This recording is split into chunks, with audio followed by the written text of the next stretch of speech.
Yeah, so Project Monterey is pretty cool because this is another sort of industry inflection point with smart NICs. So smart NICs are very interesting for a number of reasons. So the basic construct is that you take a NIC and you put basically a full server onto that NIC, a general purpose CPU, memory, the whole nine yards. And the reason for doing that is to enable various sorts of offload and processing directly on the NIC. Now, modern NICs, they have both hardwired offload functionality, like, for TCP, other protocols, security, you name it, right? And then they also have oftentimes specialized things like P4 is like one sort of offload example there. But this is actually talking about something more general, like a truly general purpose, usually an ARM processor sitting there directly on the NIC. And what it enables you to do, because there is an SoC there, that you can really run an operating system directly there on that NIC.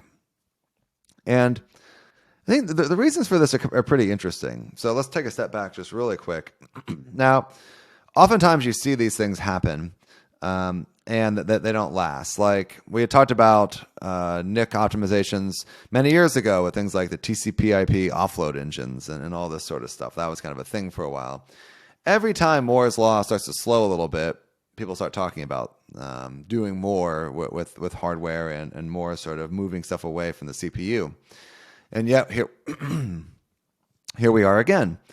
And the reason I think this is different this time, though, is because we are seeing a tremendous amount of disaggregation of compute.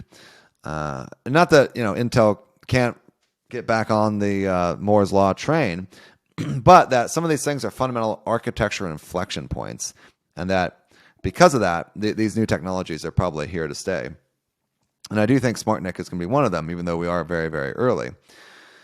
And so the reason I think SmartNIC is so important is not just because of the performance you can get from using it, which there are substantial performance benefits, but also for the architecture.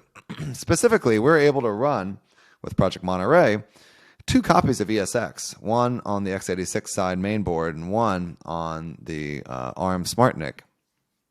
And by doing this, we can actually rethink a little bit of the virtualization architecture in the sense that now ESX is almost kind of a distributed system within the single physical host, where compute virtualization will still be done on the x86 side, of course, fully offloaded to the processor, so we're not doing any software level virtualization. And then all the storage and networking virtualization can be done on the SmartNIC. And this, again, improves performance because you can do all that I/O offload right there on the NIC, on the I/O device. You free up traffic on the PCI bus. And you reduce the amount of CPU cycles necessary for that virtualization. Not to mention the SmartNIC can do some cool things like exposing new virtual devices on the PCI bus. So it looks to the x86 motherboard as if there is a real, let's say, storage adapter, but there's not. It's just what the SmartNIC is virtually exposing.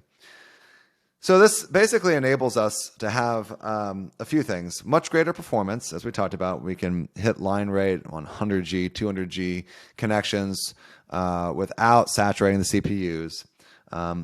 Much better manageability and sort of simplicity in terms of management. Also security, because now we have this extra security domain where the I/O virtualization is running. And finally, maybe most interestingly, you can also support bare metal.